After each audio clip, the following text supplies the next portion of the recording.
¿Podrá revalidar su triunfo en la Eurocopa la selección portuguesa de Cristiano Ronaldo? Eso es lo que nos vamos a preguntar y que vamos a analizar hoy junto a Pedro Barata.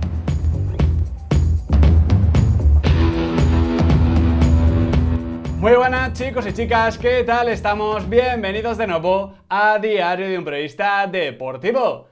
Ya quedan cada vez menos días para el comienzo de la Eurocopa 2021, esperemos, tocamos madera, y vamos a ir tratando varios temas que me resultan interesantes. Y yo quería comenzar después de ese tier maker que hice sobre la selección española, hablando del vigente campeón de Europa, la selección portuguesa. Y esto evidentemente lo tenía que hacer junto a mi buen amigo Pedro Barata. ¿Qué tal, Pedro?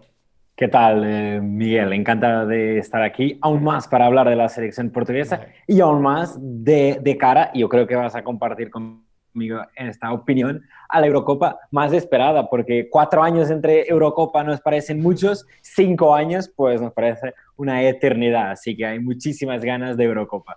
Absolutamente. Y además, claro, es que con la selección portuguesa aquí en España, ya te lo comenté y tú lo sabes bien, tenemos bastante hype, ¿no? Porque muchos jugadores nos tocan de cerca, al final no deja de ser el país cercano.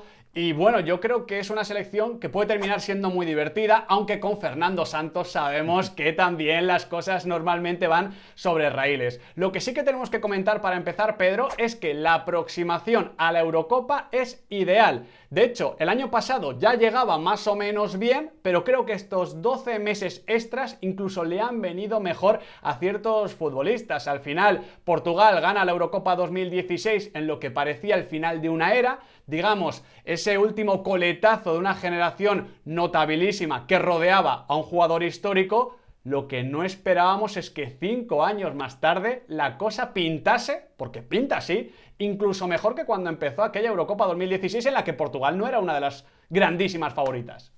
Sí, sí, pinta bastante mejor que 2016. Ahora que has hablado del final de ciclo y también para empezar, yo te digo que, por ejemplo, cuando Portugal pierde en la tanda de penaltis en 2012 con España, se hablaba que casi que Cristiano había perdido la última oportunidad porque Injusticia, injusticia que hacía así Cristiano. se empezaba a acercar Cristiano de los 30 años y claro, Claro, nadie pensaría que casi 10 años después increíble. Cristiano estaría ahí, pero la verdad es que no solo Cristiano está, como Portugal le ha brindado, le ha acompañado con algo con lo que nunca había Eso es. acompañado y que, como dices, no solo es idóneo para revalidar el título, como es idóneo para acompañar a lo que es el Cristiano actual y por nombres, por momento y por composición Eso es. de la selección, pinta fantástico. Ahora, vamos a ver si no pinta demasiadamente fantástico, porque Portugal también compite siempre mejor, a veces cuando va de tapado. Y para ya Claro. terminar esta introducción, yo te quiero acordar que, por ejemplo, en 2002 pintaba, había muchísima expectación por lo que se había hecho Sí. en 2000, porque era como el culminar de esa generación de Figo, Rui Costa, João Pinto, y se pega un batacazo histórico. Así que vamos a ver Y en 2000 cómo y en surge. 2004, mejor no te quiero contar nada, Pedro, que todos nos acordamos lo que pasó Claro, con claro. aquel gol de Grecia. El caso es que, bueno, así cortita y al pie, Pedro, junto a Francia, ¿es Portugal la máxima favorita? Yo creo que sí. Sí, sí, yo creo que por todo lo que hemos comentado, por nombres, por momento, yo creo que sí, creo que no se pueden descartar algunas selecciones que a lo mejor hay siempre la tentación de Sí. descartarlas por el momento, pero sí, creo que Portugal, creo que está detrás de Francia, o sea, está en el mismo, vamos, en el mismo En el peldaño, mismo pero tier, pero segunda. eso es, está Yo también lo pondré, detrás, sí. pero sí, sí, creo que es evidentemente una absoluta candidata a ganarla. Eso creo que hay que decirlo.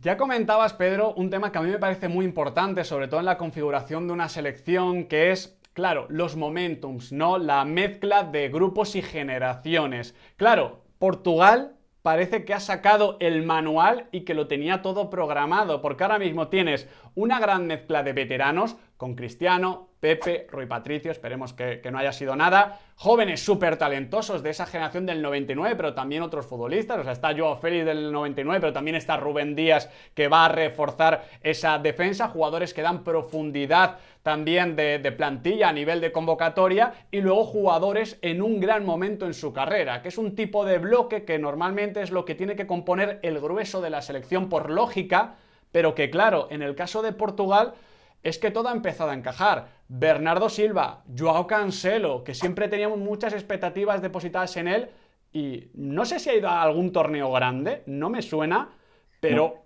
No, Por no, eso, no. te iba a decir, importante no ha sido, pues ni siquiera ha ido. Tienes a Bruno Fernández, tienes a Diego Jota. A ver, la mezcla de veteranos, jóvenes y momento peak, como se suele decir ahora en internet, es ideal. Sí, sí, es absolutamente perfecto. Y aparte es lo que tú comentas. Al final, João Cancelo es del 94, o sea que cumple 27 años, Que pero fíjate. será su primera gran competición. Rubén Díaz cumple 24, pero en 2018 aún era el central suplente.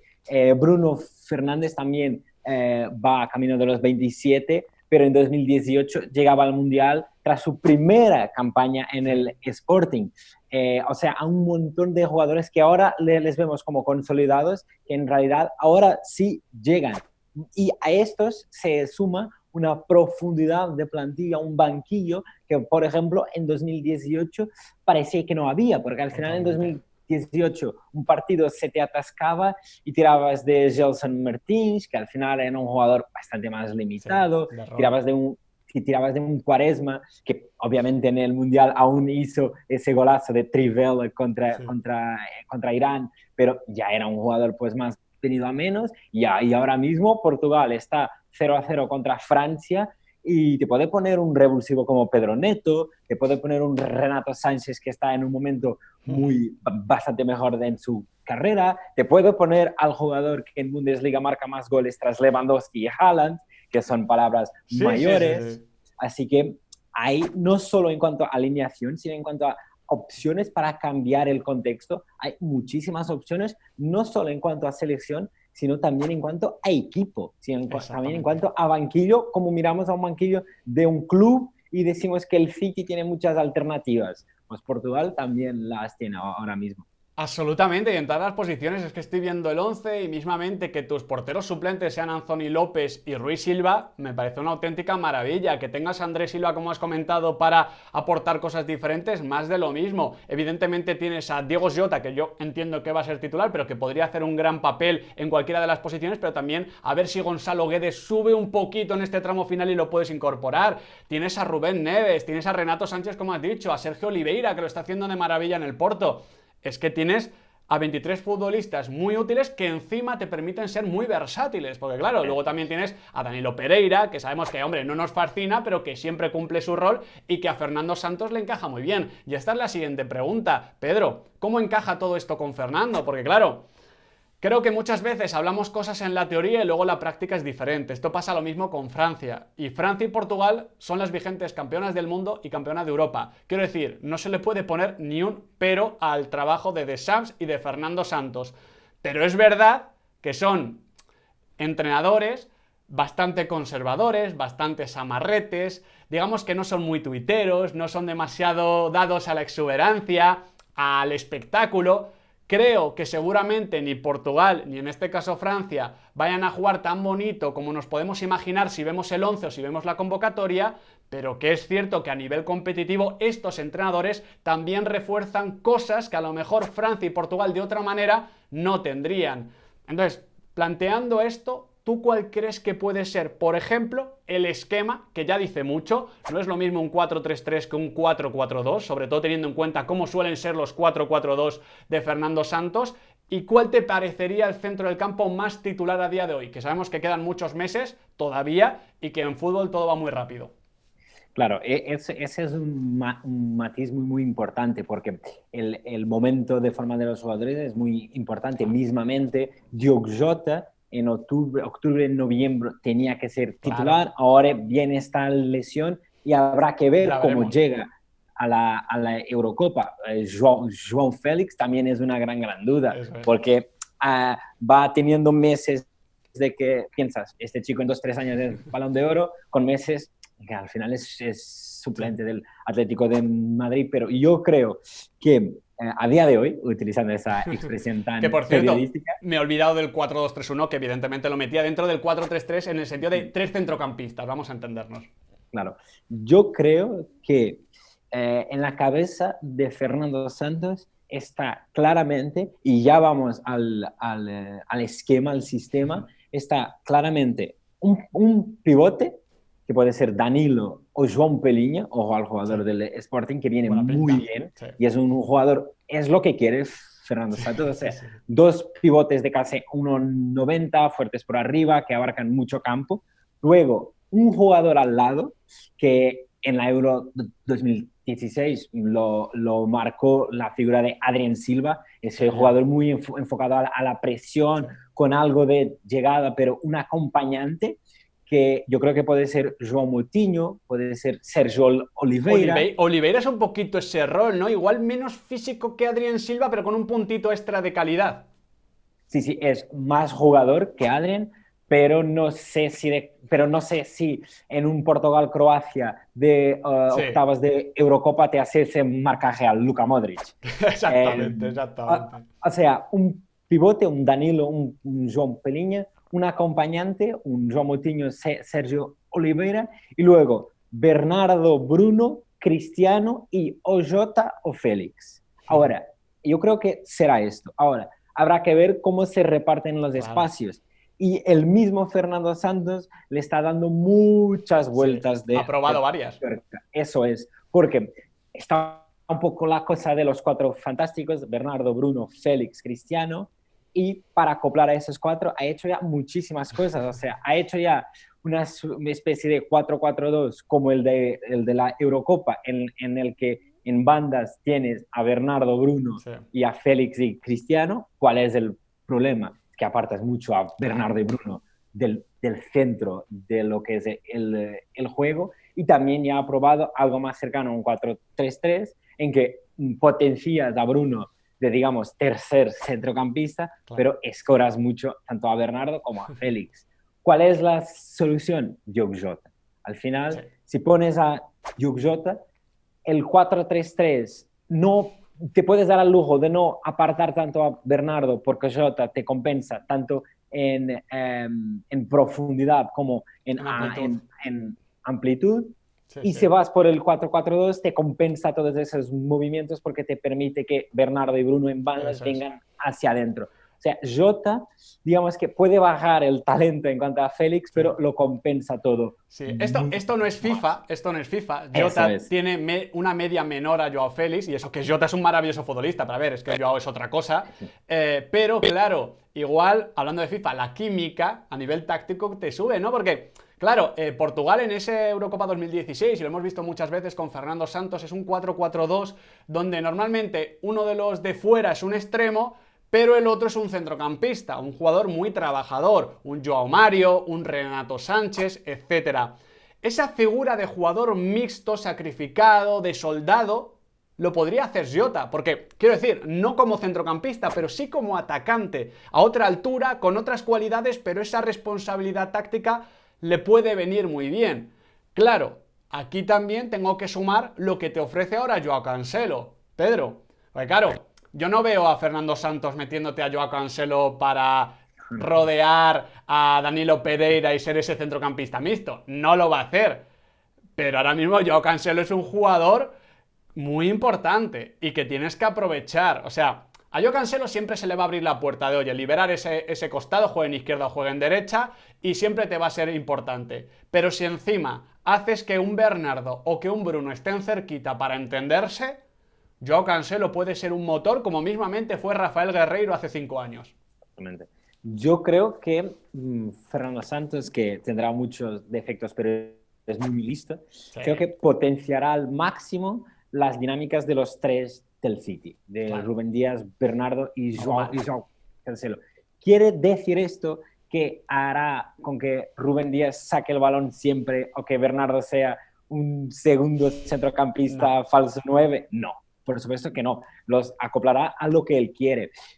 Lo que significa, en mi entender, que acompañará mucho a Cancelo, a Bernardo, los hará estar juntitos para que se asocien. ¿Qué puede hacer eso? Por ejemplo, crear ahí un lado fuerte en derecha con Cancelo lateral y Bernardo falso Sí. extremo derecho para hacerte más fuerte ahí y por ejemplo liberar a Bruno para que con su intuición aproveche los espacios Claro. y esté más libre para o bien lanzar a Jota o a Cristiano o bien tirar, para también despejar un poco otra zona en la que pueda caer un Jota, en la que pueda caer un João Félix. Eso sí que creo que hará, pero todo estará también muy condicionado por el contexto de los partidos y también lo que les pedirá Fernando Santos, porque eso también es algo que él tiene muy marcado. Por ejemplo, Portugal-Francia de noviembre-octubre en Nations League. Sí. ¿Qué hace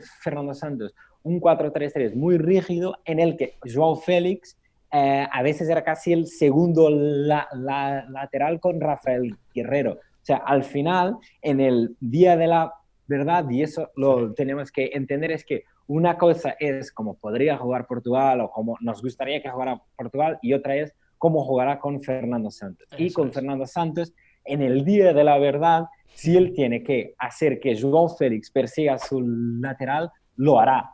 Y si él tiene que sacrificar a Bernardo Silva, lo hará. Y al final esa versión le ha otorgado mucha competitividad a Portugal. Otra cosa es que cuando Portugal juegue con Hungría, con una selección que se cierre en la Euro, le pidamos más protagonismo con el balón y le pidamos algo que no pasó en el Mundial, que en el Mundial con Marruecos y con Irán, Portugal tiene que asumir el peso de los partidos y les cuesta una si es que en realidad a Portugal lo que le ha costado siempre es pasar la fase de grupos, incluso en 2016, que recordamos aquel partido casi mortal de necesidad en el que aparece Cristiano. Antes de ir, para acabar evidentemente, para hablar de Cristiano, claro, lo de Pepe y Rubén Díaz, aquí sí que no hay diferencia entre lo que quiera Fernando Santos y lo que queramos nosotros como espectadores.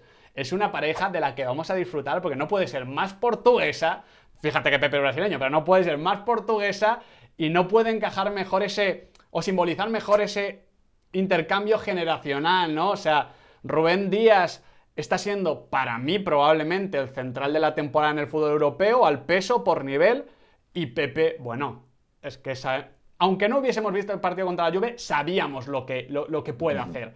Y lo va a hacer. En la Eurocopa lo va a hacer. Por Pepe, y recordamos aquella final ante Francia y aquel despeje, no sé quién es el delantero, ese Giroud, no recuerdo quién es, pero Pepe y Rubén Díaz van a estar ahí. Y esa certeza cambia muchas cosas, porque en las áreas, en los partidos en general se ganan los puntos, pero es que encima en torneos cortos las áreas ya se multiplica su valor. Totalmente. Yo creo coger lo que has dicho y decir que Pepe, Rubén Díaz simbolizan lo que es la selección portuguesa y lo que puede ser en los próximos años. Es el veterano que se ha sabido mantener ultra competitivo y el joven que ha dado el paso al frente, no solo por competitividad, pero también porque fue al contexto idóneo, con el entrenador idóneo, que le ha hecho progresar. Y de esta unión de la generación Cristiano con la generación João Félix, que son mucho más que Cristiano y João Félix en cada una de las generaciones, se hace esa competitividad. Y como has dicho, al final, el mismo plan, lo que quiere Fernando Santos, también se le hace bueno por tener a jugadores como Pepe y Rubén Díaz que te permiten defender el área. Mucho tiempo que tienen ese placer en sufrir, que les gusta, que les gusta defender y que pueden sostener al equipo en todas las circunstancias. Y aparte también cuentan con un portero que en esos días ya ha evidenciado que tiene ese nivel. Y también, y eso es algo muy importante, le da mucha fortaleza mental a esta selección, porque obviamente no hay que hablar de lo que es la competitividad de Cristiano Ronaldo, pero Pepe, Rubén Díaz, João Moutinho, Rui Patricio, hacen Bruno Fernández, hacen ese eje de competitividad que también sostiene a Portugal y hace a veces que sea más difícil ganarle a Hungría que a Francia, vamos. Sí. Es que tenéis muchos bichos competitivos, o sea, tenéis muchos bichos en ese sentido y claro, para bichos, pues el bicho. Cristiano Ronaldo, tenemos que acabar con él porque no hay otra forma de acabar. Es una temporada que al final ha quedado un poquito deslucida por ese enfrentamiento ante el Porto, donde hay que decir que Cristiano no ha estado bien, ha sido la primera eliminatoria no sé en cuántos años, pero probablemente en una década en la que Cristiano Ronaldo de verdad no Desde consta, la, no es que no esté bien, de- es que no consta. desde una contra el Barça, ¿no? Yo creo que en la 10-11, esos dos partidos contra el Barça, él no aparece, Sí, creo. pues 10 fíjate, años. 10 10 años, años. 10 años justos. Y fíjate qué Barça, quiero decir, y qué planteamiento entre Mourinho y Guardiola.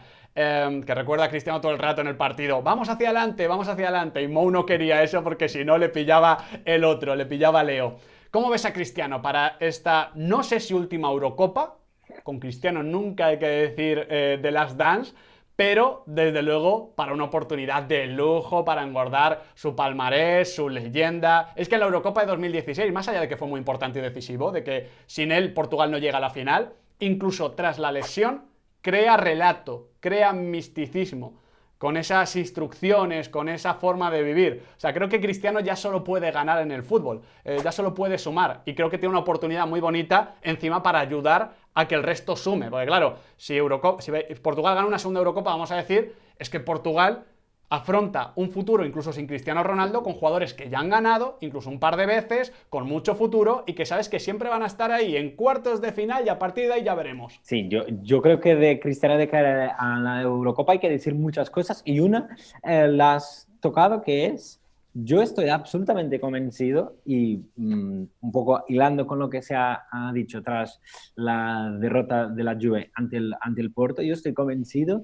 que a Cristiano mínimo un par de noches gordas le quedan en sus botas. Sí, Por sí, sí, fútbol, sí, sí. por hambre, por lo que él aún es capaz de hacer. Yo no sé si será en Champions, no sé si será en la Euro con un hat-trick ante una Alemania, pero yo creo que una noche muy gorda aún tiene guardada Cristiano en sus botas. Cristiano que siempre, y esto también es bonito acordar, ha sido un futbolista muchísimo más de Eurocopas que de Mundiales. Sí, Él aparece sí. en la Euro 2004, en la Euro 2012 venía de ese Mundial 2010 gris y es Sí. espectacular, en la Euro 2016 la gana, o sea, es un jugador muy de Sí, sí. Eurocopas y eso sería una pregunta para nuestro amigo Miguel Pereira, a lo mejor quedará en el recuerdo como el mejor jugador de la historia de las Eurocopas, creo que no es descabellado pensar eso.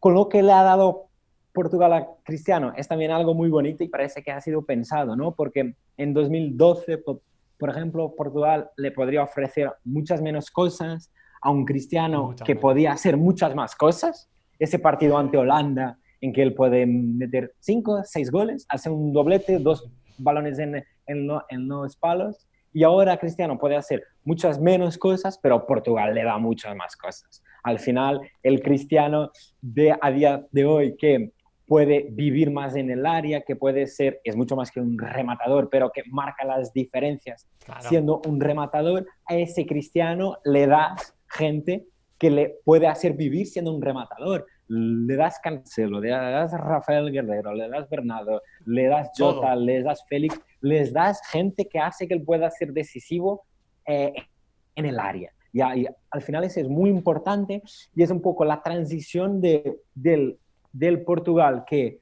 en 2012, vamos, más o menos, parecía que solo podría plantearse competir en una Eurocopa a base de Cristiano para un Portugal que en el post-Cristiano se plantea tener una década estando ahí. Y estando ahí, al final es como la Alemania de Joachim Löw. Puedes caer en semis contra Eso España es. o ganar en 2014 porque Leo falla una que no suele fallar. Mirando concretamente a esta Eurocopa, yo creo que Cristiano, estoy muy convencido que llegará bien, muy convencido, porque a alguna competición había llegado mal, como por ejemplo la 2014, por Sí, la es coincidencia verdad. entre la fase final de la Champions y el inicio de la competición. Sí, sí. Llegó Este quemado. año esto no pasará y yo intuyo que él en su cabeza de Sí, planificador ya está. ya es euro. Eso es, Euro. ya es cero, hasta porque en la serie la cosa Sí. pinta feo. O sea, yo creo que él llegará muy bien. Creo que hay el equipo para hacerle lucir. Estoy convencidísimo que sigue teniendo en sus piernas noches decisivas. Ahora, vamos a ver Y volviendo un poco atrás para ir hacia adelante, ¿cómo soluciona Fernando Santos el puzzle de los fantásticos con Cristiano? Porque la teoría está ahí, pero yo también hemos sido muy, muy optimistas durante todo el vídeo, pero yo quería terminar también con esta reflexión. Portugal, y ya vamos casi para el tercer año de esto, no tiene un partido en el que Bernardo, Bruno y Cristiano brillen los tres. Y ya no te pongo a João Félix, Bernardo, Bruno y Cristiano. Sí. Nunca lo ha hecho. Bernardo en la Nations League está espectacular, pero en la primera fase sin Cristiano. Bruno no tiene una gran noche con Portugal. Vamos a ver, o sea, también hay que decir que falta esto, pero, por ejemplo, con Francia, antes de 2018 también había dudas con Mbappé y al final... Bueno, Francia y Croacia, que Croacia parecía que se le había pasado el año, que había cambiado de seleccionador y llega a la final y lo de Francia que tú dices, o sea, es hacer clic durante la competición. Durante la competición. E ir ganando confianza. Así es como nacen los campeones. Pedro, ha sido un auténtico placer hablar contigo de Portugal. Obviamente, un gran placer también hablar contigo. Y bueno, aquí estaremos, esperemos, este año sí, para hablar de esa Eurocopa y de ese Portugal, no solo este año, sino también en los años que se vienen, que son ilusionantes. Y por eso prontito vamos a hacer un tier maker con Pedro sobre los talentos que hay ahora mismo a nivel sub-23 en Portugal. O sea, desde João Félix hasta Domingo Esquina, por ejemplo, que ahora lo está haciendo bien en el Granada. Así que si no os queréis perder nada, seguidnos, like, suscripción, campanita, ya lo sabéis. Porque aquí en Diario de un Periodista Deportivo, junto a Pedro Barata, el fútbol nunca se acaba.